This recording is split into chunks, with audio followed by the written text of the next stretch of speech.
আসসালামু আলাইকুম। আজকে আমাদের প্রশ্বাস নিঃশ্বাস কার্যক্রম নিয়ন্ত্রণের শেষের দিকে, হ্যাঁ? তোমার হচ্ছে প্রথম অংশটা শেষ করছিলাম, তাই না? এর মধ্যে কারো কোনো কোশ্চেন আছে কিনা বলো। সাফিয়া, এর মধ্যে কোনো কোশ্চেন আছে কি? ও লাস্টে দেখতেছিলে এটা, হ্যাঁ। কিন্তু তারপর পাশে পড়ছো একটু বলো, কারো কোনো ইয়ে আছে কিনা? আচ্ছা, তাহলে দেখো, শ্বসন অঙ্গে প্রতিবর্তী ক্রিয়া, এগুলো হচ্ছে জ্ঞানমূলক কোশ্চেন এমসিকিউর জন্য, হ্যাঁ? যে শ্বসন অঙ্গে প্রতিবর্তী ক্রিয়ার ক্ষেত্রে কি বলা হচ্ছে যে প্রথম অংশটা আগে আলোচনা হয়েছে। তুমি না হলে ওই পাশে বসো, তোমার ঠান্ডা লাগবে তো। হ্যাঁ, কারণ ওর ঠান্ডা বেশি। প্রশ্বাসে ফুসফুস বায়ুস্ফীত হলে প্রশ্বাসের শটান রিসেপ্টর, শটান মানে কি টান আর কি, টান হয়, টান হয়, এটাকে বলে শটান রিসেপ্টর।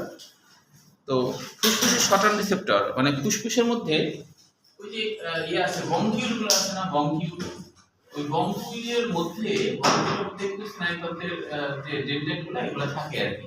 তো যখন আমরা শ্বাস নিই তখন হচ্ছে এগুলো টান হয়, এটাকে বলছে শটান রিসেপ্টর, টান গ্রাহক। শটান মানে টান গ্রাহক, টান হওয়া ওটা হলো শটান, টান হওয়া মানে শটান, মানে টান হচ্ছে ওটাকে বলছে শটান, শটান রিসেপ্টর উদ্দীপ্ত হয়। মানে এই অধ্যায় কথা বলে গেছো, পঞ্চম অধ্যায় পৃষ্ঠা নম্বর বের করো। তাহলে এটা কি, এটা উদ্দীপ্ত হবে, হ্যাঁ? এই উদ্দীপনা ব্রেনে পাঠাতে হবে যে আমি তো বেশি মানে খুলে যাচ্ছি, শেষে ফেটে ফুটে যাব, তুমি একটা ব্যবস্থা করো, তাই না? ফেটে ফুটে যাবে না? তো সেই কারণে এই উদ্দীপ্ত হয়। এই উদ্দীপনা ভ্যাগাস স্নায়ুর মাধ্যমে স্নায়ুগতি পরিতে হলে কার্যক্রম প্রশমিত, প্রশ্বাস বন্ধ হয়ে যায়। অর্থাৎ হলো তখন আর প্রশ্বাসের কাজটা হয় না, যেহেতু ওটা খবর দিয়েছে যে যদি তুমি আরো ফুলাতে থাকো তাহলে কিন্তু ভাস্ট হয়ে যাবে, তাই না? যেমন বেলুন যে ফুলানোর সময় কিন্তু সেখানেও কিন্তু আমাদের চোখের যে রিসেপ্টর গুলা এটা ফিল করে, তাই না? সঙ্গে দেয় না যে আর ফুলানো খাইতে যাবে, আর ফুলানো, তাই না? তো এরকম আমাদের ফুসফুসে ওই কাহিনীটাই ঘটে। ওদের তো চোখ নাই, ওরা হলো খবর পাইলেই তখন ওরা বুঝে যে আর প্রশ্বাস চালু করা যাবে না। ঠান্ডা লাগবে তোমার, টান হলে এই খবরটা গেলে তখন আর প্রশ্বাস বন্ধ করার কাজটা শুরু হয়ে যায়, প্রশ্বাস বন্ধ হয়ে যায়। নিঃশ্বাসের সময় ফুসফুস সংকুচিত থাকে বলে শটান রিসেপ্টর উদ্দীপ্ত হয় না। যখন নিঃশ্বাস হয় তখন তো আর শটান রিসেপ্টর উদ্দীপ্ত না, তাই না? তখন সে স্বাভাবিক কাজে আবার প্রশ্বাস শুরুর ব্যাপারটা চালু হবে, কারণ এখন তো আর খবর যাচ্ছে না যে তুমি আর খুলিও না, তাই না? তাই হচ্ছে উদ্দীপ্ত হয় না। তাই ভ্যাগাস স্নায়ুর মাধ্যমে কোনো স্নায়ু তাড়না পরিবাহিত হয় না। এতে এখানে কিন্তু একটা ভুল আছে, হ্যাঁ? তোমরা ভুলটা লিখবা না, অ্যানিস্টিক না, আসলে অ্যাপনিস্টিক। এখানে পয়ের উচ্চারণ হবে, পি এর উচ্চারণ হবে, এটা কিন্তু পি এর উচ্চারণ সাইলেন্স হবে না, হ্যাঁ? বুঝছো?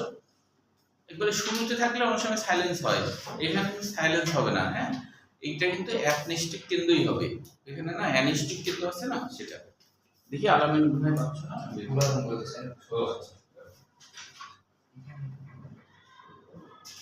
ওই তো আগে এই এটা হচ্ছে না, আচ্ছা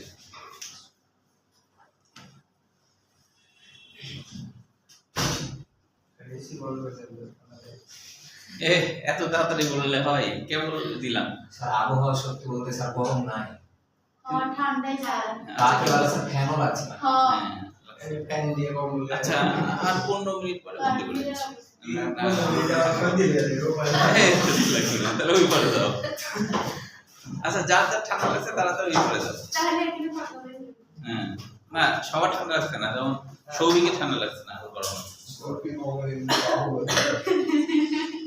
আচ্ছা, এখানে একটা সংজ্ঞা, এটা জ্ঞানমূলক কোশ্চেন হিসেবে পড়বা, সেটা হলো হেরিং গয়ের প্রতিক্রিয়া কাকে বলে। লিখতে হবে এখান থেকে, আগের লাইন থেকে। ফুসফুসের এই ধরনের স্ফীতি ও সংকোচনের ফলে, তোমরা লিখবা ফুসফুসের স্ফীতি ও সংকোচনের ফলে সৃষ্ট প্রতিক্রিয়াকে হেরিং গয়ের প্রতিক্রিয়া বলে। এই ধরনের লিখবা না, লিখবা ফুসফুসের স্ফীতি ও সংকোচনের ফলে সৃষ্ট প্রতিক্রিয়াকে হেরিং ব্রয়ার প্রতিক্রিয়া, মানে হেরিং ব্রয়ার হচ্ছে এটা আবিষ্কার করেন, তার নাম অনুযায়ী। প্রতিক্রিয়া তো জানো যে রিফ্লেক্স, যে এই জায়গাটা হচ্ছে দাঁড়াতে হবে বলে দিবেন আগে হ্যাঁ? ও আচ্ছা ঠিক আছে। দাঁড়ানো নয়, দাঁড়ানো। আচ্ছা তাহলে এটা একটু লেখো যে জ্ঞানমূলক কোশ্চেনের জন্য পাইছো এটা জি স্যার। হেরিং বয়ার, হ্যাঁ এটা জ্ঞানমূলক কোশ্চেন হিসেবে আসে। লাগাইছি। আচ্ছা তাহলে রিফ্লেক্স মানে তো জানো একটার পরিবর্তে আরেকটা তাৎক্ষণিক হওয়া, যেমন আলো এখানে গেল আবার প্রতিফলিত হয়ে চলে গেল, তাই না? এটাকে আমরা রিফ্লেক্স বলি না? তো কোনো স্নায়ু তাড়না যদি সংকেত পাওয়ার সাথে সাথে স্বয়ংক্রিয়ভাবে আবার পাল্টা রিয়াকশন দেখায়, তাহলে ওটা হলো প্রতিবর্তী ক্রিয়া। তাহলে ওটা হলো প্রতিবর্তী ক্রিয়া। যেমন তোমরা জানো প্রতিবর্তী ক্রিয়ার ক্ষেত্রে যে আমাদের যদি কারেন্ট শক করে আমরা সাথে সাথে সরাই নিই হাত, তখন স্যার আমরা আমি নিতে পারি না তো স্যার। হ্যাঁ? আমরা তো নিতে পারবো না স্যার ওটা। না ওটা কারেন্টে যতক্ষণ ফেলার ইচ্ছা আমরা তো কিন্তু হাত না, দিয়ে নিতে পারি না। না, না, ওটা না। মানে এখানে কারেন্টের ব্যাপারটা হলো যে অল্প শক যখন হয়, অল্প সঙ্গে সে হ্যাঁ অল্প শক কথা তো বলছি, মরে যাওয়ার শকের কথা তো বলছি। না স্যার ওটা হাত দিলে আপনি কিন্তু নিতে পারবেন না ওর ভিতর থেকে না না, হাত দিয়ে ওখানে ফেলবেন। ওখানে হাত দিয়ে ছোট বাচ্চারা হাত দেয় তো অনেক সময়, হ্যাঁ মানে এটা অনেকে যেটা বলে হয় নিজের রক্ত শুষে নেয় না। আমাদের ভিতরে ইলেকট্রন গুলো আছে ওগুলাই নেওয়ার চেষ্টা করি। পরিবাহী মানে হ্যাঁ, আমাদের হ্যাঁ, শরীরে পরিবাহী তো তাই। তো ওই হাত দিলে যে আমরা হাত সরাই আমরা নিজেরা সরাই, কারেন্ট ধাক্কা মারে কখনো আমাদেরকে ফেলে না, আমরা নিজেরাই নিজেদেরকে ধাক্কা দিই। আমরা অনেক সময় মনে করি তার শক করা মানে কারেন্ট ধাক্কা দিয়ে ওকে ফেলে দিয়েছে, কারেন্ট কখনোই ধাক্কা দেয় না, আমরা নিজেরাই নিজেদেরকে ধাক্কা দিই, কিন্তু এটা স্বয়ংক্রিয়ভাবে হয়, ওই জন্য আমরা বুঝি না। মানে যখন ধরো ওখানে হাত লাগে আমাদের সুষুম্নাকাণ্ড স্বয়ংক্রিয়ভাবে হাতকে সরিয়ে নিতে বলে। তো মাংসপেশি এমন জোরে সংকোচন ঘটে যে আমরা ব্যালেন্স রাখতে না পারে পড়ে যাই, তখন আমরা মনে করি যে কারেন্ট আমাকে ধাক্কা দিয়ে ফেলেছে। আসলে কারেন্ট কখনো ধাক্কা দেয় না, বুঝতে পারছো? কারেন্ট হচ্ছে তোমাকে ভালোবেসে আকর্ষণ করে জড়ায় ধরতে চাই, বুঝতে পারছো? কিন্তু তুমি হ্যাঁ তুমি উল্টা কাহিনী করো, তুমি ওর কাছে যাইতে যাও না, তুমি মানে তুমি ওখান থেকে চলে আসতে চাও, কিন্তু কারেন্ট তোমাকে ছেড়ে দিতে চায় না। তুমি যতক্ষণ তুমি না মরবা, না মরা পর্যন্ত তোমাকে ভালোবাসে, নিঃস্বার্থ ভাবে ভালোবাসে নিঃস্বার্থ আমাদের। মানে মৃত্যু পর্যন্ত তোমার সাথে আসে। বেশিক্ষণ ভালোবাসে না স্যার, খুব একটা 5-6 মিনিট। ওইটাই ওর কাছে অনেক সময়, সেটা অনেক সময়, বুঝছো? মানে কয়জন আছে মৃত্যু পর্যন্ত ভালোবাসে, হ্যাঁ। কিন্তু কারেন্ট তোমার মৃত্যু পর্যন্ত ভালোবাসে। মেলা জায়গায় আছে, মেলা দিন আছে মৃত্যু পর্যন্ত ভালোবাসে। আপনি আছেন যেমন, ও আচ্ছা আচ্ছা, হ্যাঁ তাও উদাহরণ দিয়ে দিতে পারেন। হ্যাঁ আচ্ছা এখন দেখো, হ্যাঁ বন্ধ করে দাও এটা। স্যার সামনে বসতে বলেন। হ্যাঁ, বসো, সামনে। এনে বসো। আমাদের কত জায়গা, শিলার ওখানে জায়গা আছে, হ্যাঁ। আচ্ছা, তোমাদের জায়গা ছেলেরা দখল করে গেছে, বুঝছো? তোমাদের জায়গা ছেলেরা দখল করে গেছে। আচ্ছা এবার দেখো, এরপরে এগুলো এমসিকিউ জন্য লাগবে যে নাসিকার গহ্বরের প্রাচীরে মিউকাস পথের উদ্দীপনা জড়িত স্নায়ু কারণ অলফ্যাক্টরি কোন স্নায়ুর মাধ্যমে, অলফ্যাক্টরি মাধ্যমে হাঁচি প্রতিক্রিয়ার উদ্ভব ঘটায়, শ্বাসক্রিয়ার পরিবর্তন হয়।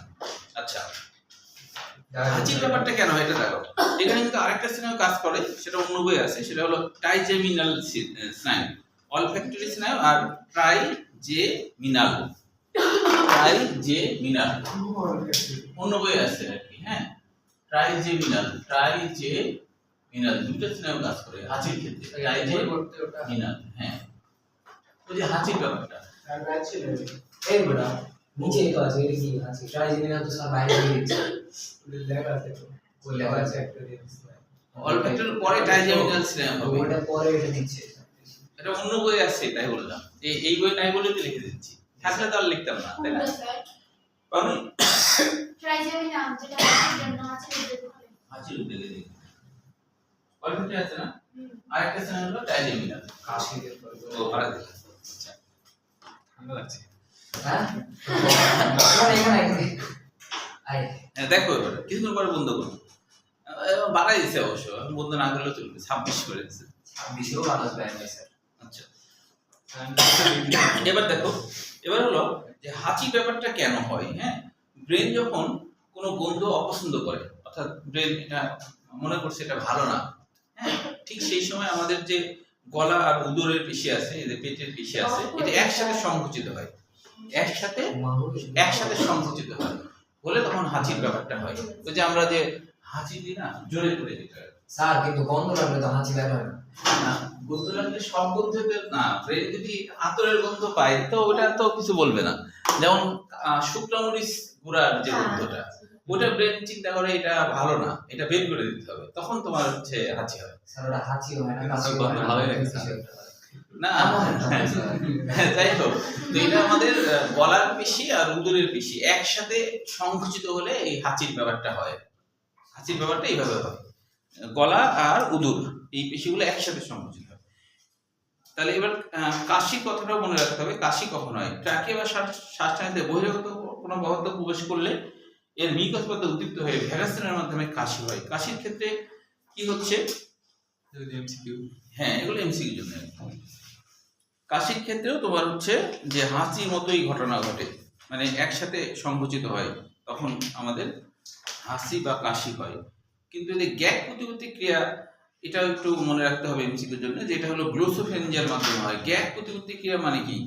গ্যাগ মানে যে ওই যে অনেক সময় দেখা যায় কোনো খাদ্য আমরা গিলার সময় অনেক সময় ধরো বমির উদ্যোগ হয়, মানে খাবারটা হয়তো অপছন্দের, তখন এই গলবিলীয় যে স্নায়ুগুলো গ্লোসোফেঞ্জিয়াল স্নায়ু খাবারটা হয়তো পছন্দ করছে না, তখন ওয়াক করে না, ওটা গ্যাগ শব্দ হয়, ওয়াক গ্যাগ, ওইটাই বলছে, বুঝছো? ওইটা কি বলছে? গ্যাগ ওয়াক শব্দ হয়, ওটাকে বলছে গ্যাগ প্রতিক্রিয়া। ক্রিয়া সৃষ্টি করে এবং শ্বাসক্রিয়া সাময়িকভাবে বন্ধ করে দেয়। শ্বাসক্রিয়া তখন বন্ধ হয় যখন আমাদের এই ওয়াক শব্দ হয় তখন। আবার খাবার যখন আমরা গিলি না, তখনও শ্বাসক্রিয়া সাময়িকভাবে বন্ধ থাকে, তখন কিন্তু শ্বাসক্রিয়া চললে আবার সমস্যা। ওই যে অ্যাপিগ্লুটিস তো ঢাকনা হিসেবে কাজ করে না, যখন খাবার গিলবো তখন ওই শ্বাসনালী বন্ধ হয়ে যায়, ওই সময় কিন্তু খাবার গিলার সময় কিন্তু শ্বাস চলে না, বন্ধ থাকে, বুঝতে পারছো? আবার হাঁচি যখন দিই না, তখন আমাদের হার্ট সাময়িকভাবে বন্ধ থাকে, আর দিই যখন হাঁচি দিই তখন, হ্যাঁ হার্ট না ওই বন্ধ থাকে, মানে একটা বিশাল প্রেশার আসে, তো ওই প্রেশারটা রিলিজ করার জন্য হার্ট একটু বন্ধ থাকে, যে শেষে ওই প্রেশারে হার্টের কোনো সমস্যা না হয়, ওই জন্য। আচ্ছা, তাহলে গ্যাগ প্রতিক্রিয়া। এরপরে দেখো, অনেক সময় দেহের ত্বক, ভিসেরা, পেশি, অস্থি সন্ধি ইত্যাদি থেকে উদ্ভূত স্নায়ুতন্ত্র প্রতিক্রিয়ার মাধ্যমে শ্বাসক্রিয়াকে বন্ধ করে। মানে আমাদের তো অনেক বেশি তোমার ব্যথা অনুভব হয়, যেমন অন্যান্য স্নায়বিক উদ্দীপনার ক্ষেত্রে অনেক সময় অনেক বেশি ব্যথা অনুভব হলে শ্বাসক্রিয়া বেড়ে যায়, খুব বেশি ব্যথা অনুভব হলে। আবার এত বেশি ব্যথা যে তুমি সহ্যের বাইরে, তখন কিন্তু অনেক সময় শ্বাসক্রিয়া স্বাভাবিকভাবে একবারে বন্ধ হয়ে যায়, কিছু সময়ের জন্য শ্বাস নিতে পারে না। মানে অনেক সময় খেলার মাঠে ধরো, তখন বলে না নাক ধর বলে, শুনছো ছেলেরা তো জানো, যে তখন নাক ধরতে পারে না, কিন্তু ও শ্বাস নিতেই পারছে না, শ্বাস স্বাভাবিকভাবে বন্ধ হয়ে গেছে, তখন কিন্তু তার অনেক কষ্ট হয়, পরে আবার চালু হয়ে যায়। আর একবারে বন্ধ হয়ে গেলে তো আর বাঁচবে না সে, সেটা তো বুঝতেই পারছো। হ্যাঁ, তো এইটুকু পর্যন্তই এমসিকিউ, আর কিছু নাই। তবে সৃজনশীল হলো শ্বসনঙ্গে প্রতিক্রিয়ার আগ পর্যন্ত ওটা লিখতে হবে। কোনটা স্যার? যে ওই যে যেটা আমরা প্রশ্বাস নিঃশ্বাস কার্যক্রম নিয়ন্ত্রণ, এটা সিকিউ এর জন্য, ওই যে শ্বসনঙ্গ প্রতিক্রিয়ার আগ পর্যন্ত লিখলে যথেষ্ট। হ্যাঁ, সৃজনশীলের জন্য। রাসায়নিক নিয়ন্ত্রণ থেকে যদিও আসে না, তবে এটা হলো একটু জেনে রাখো জিনিসটা কি, যে রাসায়নিক নিয়ন্ত্রণ বলতে ওই যে কার্বন ডাই অক্সাইডের যদি মাত্রা বেশি হয়ে যায়, কার্বন ডাই অক্সাইড যদি রক্তরসে বেড়ে যায়, তাহলে অবশ্যই এটা পানির সাথে বিক্রিয়া করবে, হ্যাঁ কার্বনিক অ্যাসিড তৈরি করবে, তাই না? কার্বনিক অ্যাসিড তৈরি করে এটা ভেঙে যায়, হাইড্রোজেন আর বাইকার্বনেট আয়ন হয়ে যায়, তাই না? এরকম এইগুলো যদি রক্তে বেশি হতে থাকে, তাহলে এই জিনিসগুলো রাসায়নিক নিয়ন্ত্রণ হিসেবে কাজ করে। অর্থাৎ অক্সিজেন তোমার হচ্ছে নেওয়ার জন্য সংকেত দিতে থাকে, যে রক্তে তো কার্বনিক অ্যাসিড বেড়ে যাচ্ছে, অক্সিজেন কই, অক্সিজেন নিয়ে আসো, হ্যাঁ এরকম আর কি।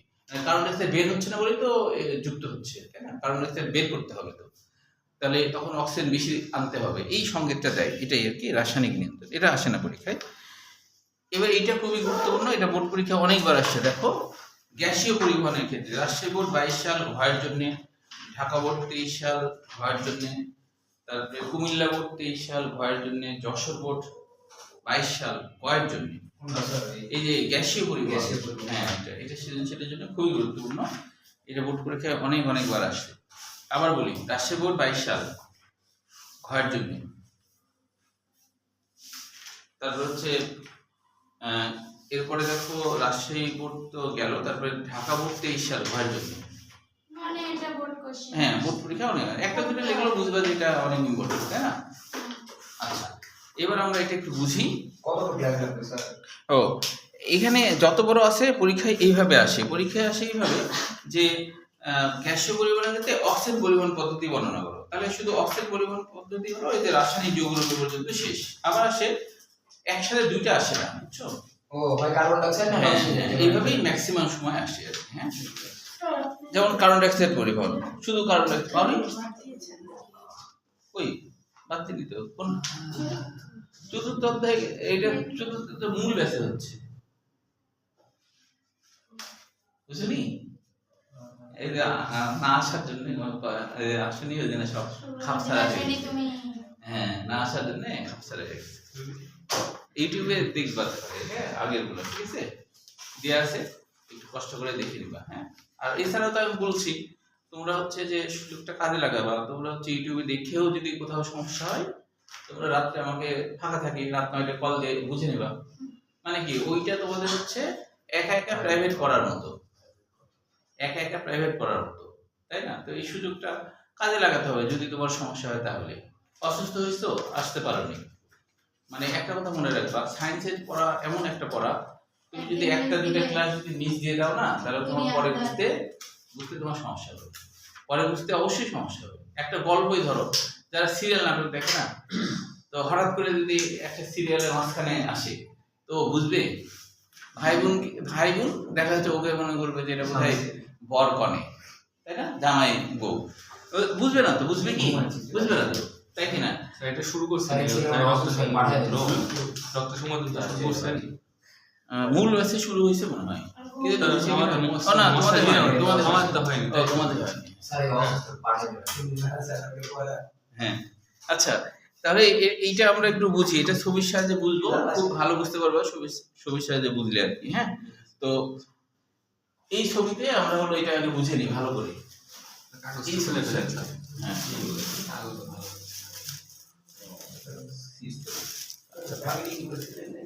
হ্যাঁ, এটা আমার সেকেন্ড পার্ট বইয়ে দেয়া আছে, তোমরা ওখান থেকে এটা ছবি পরীক্ষা আঁকতে হবে না, কিন্তু বোঝার জন্য এটা দরকার আর কি। স্যার আমার তো প্রথম পার্টের বই দেননি, আমার তো পেমেন্ট কি ফার্স্ট ইয়ার পেমেন্ট তাও পাওনি? না তাহলে আজকে যাওয়ার সময় মনে করে নিয়ে যেতে হবে। আপনি শুরু করেন না। ক্লাসে বলো, কিন্তু হচ্ছে যে ভাইকে বলছি, ভাই বলছে বই নেই গো পুরিয়ে এখানে আছে তো। আচ্ছা, আমি দেখছি।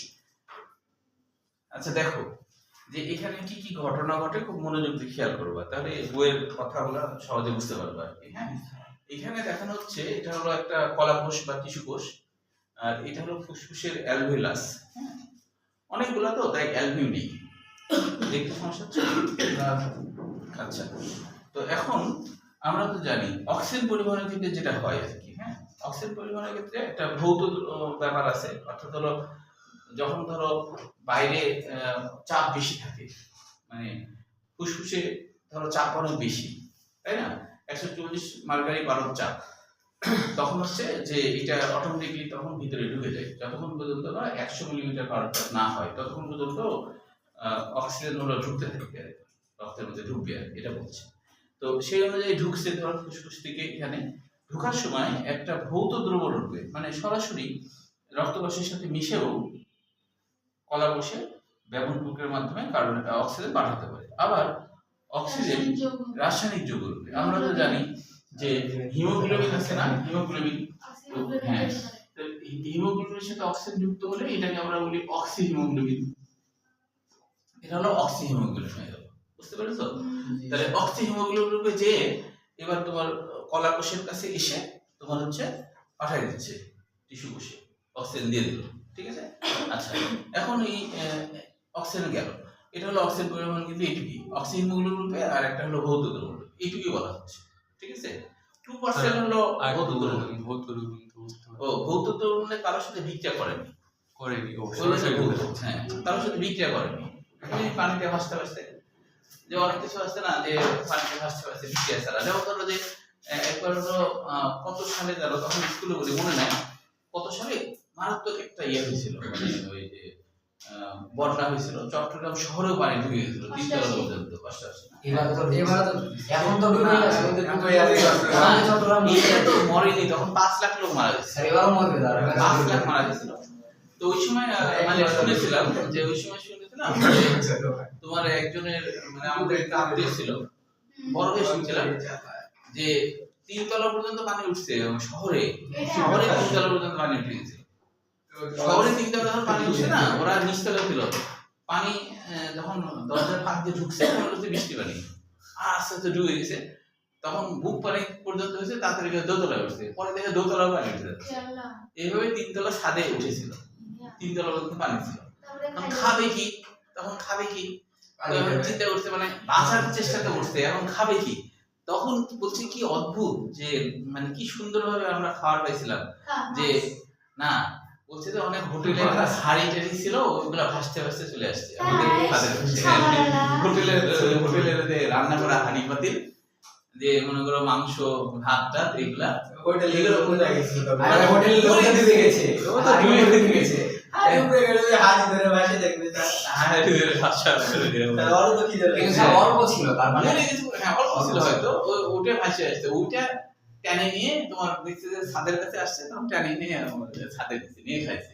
তারপর মনে করো পানি খাবে কি করে, দেখছে ডাব গুলা ভাসে আসছে, ডাব কিছু ধরে ধরে খাইছে, তারপরে তারা পাচ্ছিল। পাচ্ছিল আর কি। কিন্তু ডাব কাটবে কিভাবে স্যার?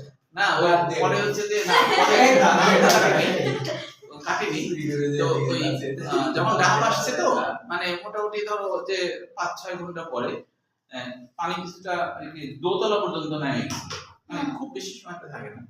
তখন ওই কারণ নাকি 3 তলাতে ছিল, 3 তলাতে আবার নেমে যায়, তোমার হচ্ছে হাসা নিয়ে এসে ডাব কাটছে। এটা জোয়ারের হ্যাঁ, তো অনেক ডাব আর কি, মানে পানির আর সমস্যা হয়নি, ডাবই খাইছে। তারা তো খেয়েছে, কেউ কেউ তো স্যার মানে হ্যাঁ, তারপরে রেখে দিতে পরে বিক্রি করে পাউরুটি বিস্কুটের প্যাকেট, মানে পাউরুটি বিস্কুটের প্যাকেট এগুলো পাইছে দোকানে যে না বাসটা করতে লাগে, তাও ওগুলা এই খবর আপনি কোথায় পেয়েছেন স্যার? না ওই যে আমার একটা আত্মীয় চট্টগ্রামে থাকতো, সে আর কি বলছিল যে এই ঘটনা। হ্যাঁ, তো এইভাবে ভাসতে ভাসতে বুঝছো, ভাসতে ভাসতে যখন আসে ওটা কি, ওটা রাসায়নিক না, ওটা কিন্তু নিষ্ক্রিয় ভৌত দ্রবণ রূপে, কারণ ওটাকে টাকা দিয়ে কিনতে হচ্ছে, টাকা দিয়ে কিনতে হচ্ছে না। তো এটা হলো টাকা দিয়ে, এটা হলো ইটিভি খরচ করে না, এমনি ভাসতে ভাসতে ঢুকে গেল ধরো এটা।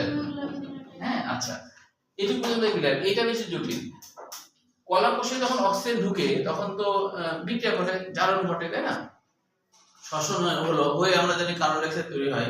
এখন এই কার্বন ডাই অক্সাইড ব্যবহার প্রক্রিয়ার মাধ্যমে কলা কোষ থেকে যখন রক্ত স্রোতে প্রথমে আসবে, এসে প্রথমেই এর মধ্যে ঢুকে না, প্রথমেই কার্বন ডাই অক্সাইড রক্ত রসে যে পানি আছে তার সাথে বিক্রিয়া করে কার্বনিক অ্যাসিড তৈরি করে। কার্বনিক অ্যাসিড তো খুবই শিথিল যৌগ জানো, তো কার্বনিক অ্যাসিড অটোমেটিক্যালি ভেঙে দিয়ে কার্বন ডাই অক্সাইড ছেড়ে দেয়, বুঝছো? কার্বন ডাই অক্সাইড চলে যায়, তখন শুধু পানি থাকে। যে এখানে কিন্তু H2O একটা নেই, আর কার্বন ডাই অক্সাইড পানি হয়, আর কার্বন ডাই অক্সাইড চলে গেল, মানে এটা তোমার ইয়েতে। আবার রক্তরসের মধ্যে কিছু প্রোটিন থাকে সোডিয়ামের সাথে মিশ্রিত হয়ে, প্রোটিন আর সোডিয়াম, তো এটাও কার্বনিক অ্যাসিডের সাথে বিক্রিয়া করে হাইড্রোজেন প্রোটিন আর সোডিয়াম বাইকার্বনেট তৈরি করে। হ্যাঁ, বাইকার্বনেট থেকে আবার কার্বন ডাই অক্সাইড বের হয়ে চলে গেল। এটুকু পর্যন্ত সিলেবাস আছে, এটা অনার্সের লেভেলে। এবার দেখো ভিতরে ঢুকছে, ভিতরে যখন ঢুকছে তখন হচ্ছে এই কাজগুলো কিন্তু কার্বনিক অ্যানহাইড্রেজ এনজাইমের প্রভাবে হয়। কার্বনিক অ্যানহাইড্রেজ এনজাইম যে একটা এনজাইমের প্রভাবে এগুলো ঘটছে। কার্বন ডাই অক্সাইড যখন ভিতরে ঢুকে দেখো লোহিত কণিকার মধ্যেও কিন্তু আবার কার্বনিক অ্যাসিড তৈরি করছে, কারণ লোহিত কণিকার মধ্যেও তো তরল আছে, পানি আছে, তাই না? কার্বনিক অ্যাসিড তৈরি করছে, কার্বনিক অ্যাসিড তৈরি করেই কার্বনিক অ্যাসিড তো সাথে সাথে ভেঙে যায়, মানে খুবই শিথিল যৌগ। যেমন থাকে না অনেকের দেখা যায় যে দম্পতি জীবনে খুবই শিথিল যৌগ হয়ে থাকে, মানে দম্পতি জীবনে শিথিল যৌগ মানে কি, ভেঙে যায়, পরক্রিয়া করে, এটা কি শিথিল যৌগ, মানে কার্বনিক অ্যাসিডের মতো। হ্যাঁ, কার্বনিক অ্যাসিডের মতো। তো এখন তোমাদের এরকম কার্বনিক অ্যাসিড ঘটলে তোমরা বলবা যে স্যার এটা বললেন না স্যার, তখন লেগে যাবে আপনার কথা। তাই না, লাগে যাবে না।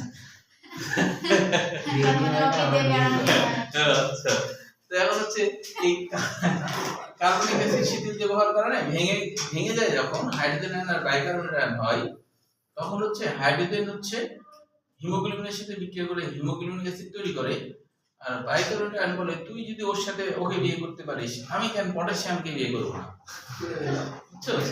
তখন হচ্ছে বাইকার্বনেট আয়ন তখন বলে যে তুই ওকে বিয়ে করছিস, আমি একা একা থাকবো, তুই একটা সাথী পেয়ে গেছিস, আমি করবো না বিয়ে, তখন আমিও বিয়ে করি, তখন ওরা পটাশিয়ামের সাথে বিয়ে করে, বুঝছো? তো দুইজনকে মানে একটা দম্পতি ভেঙে আলাদা আলাদা দম্পতির সাথে যুক্ত হয়ে গেল।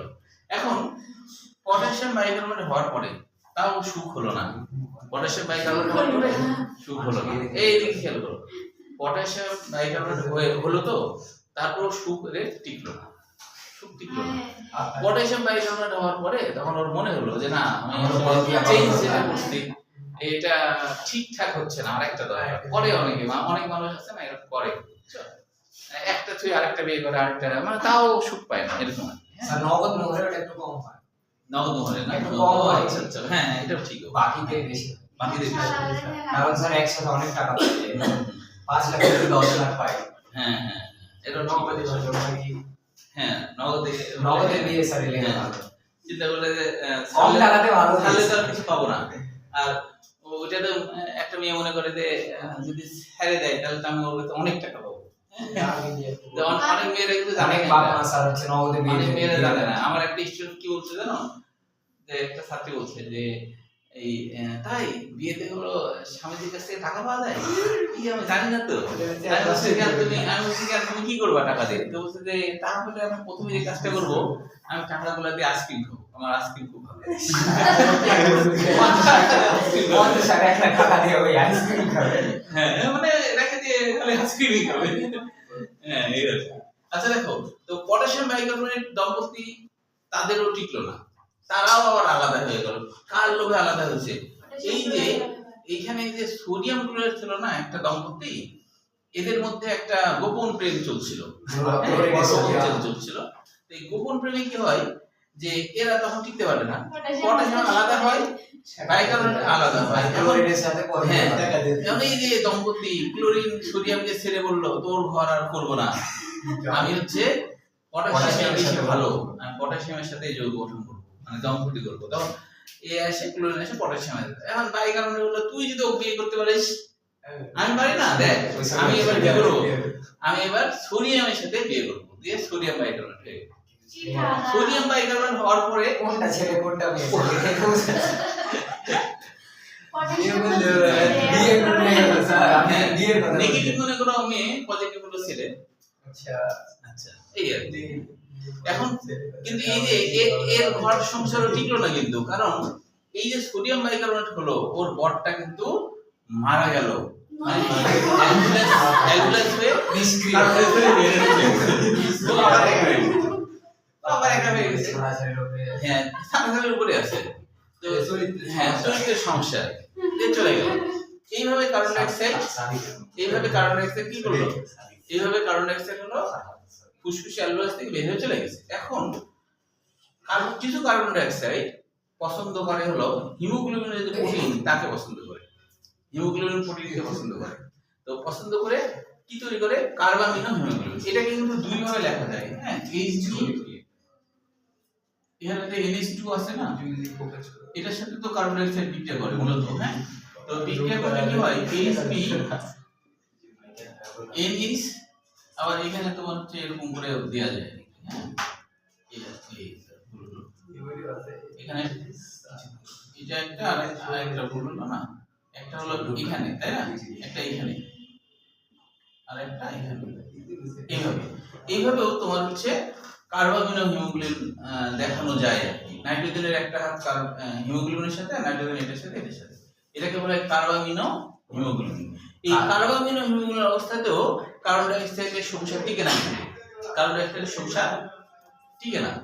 সে চিন্তা করে, কার্বন ডাই অক্সাইড চিন্তা করে যে বিদেশে গেলে বোধহয় ভালো হবে, বিদেশে গেলে মনে হয় ভালো ভালো বউ পাওয়া যাবে, এরকম ভাবনা।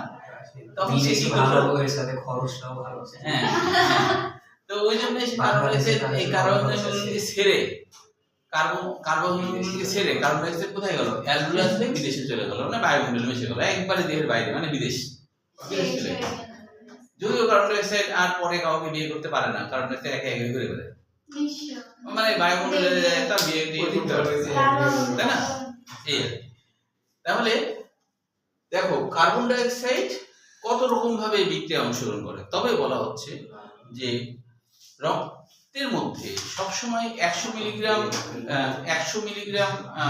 রক্তে সবসময় একটা নির্দিষ্ট পরিমাণে এই তোমার হচ্ছে কার্বন ডাই অক্সাইড রক্তে থাকে। তার বেশি হয়ে গেলে কার্বন ডাই অক্সাইড হলো হিমোগ্লোবিনে চলে বসে।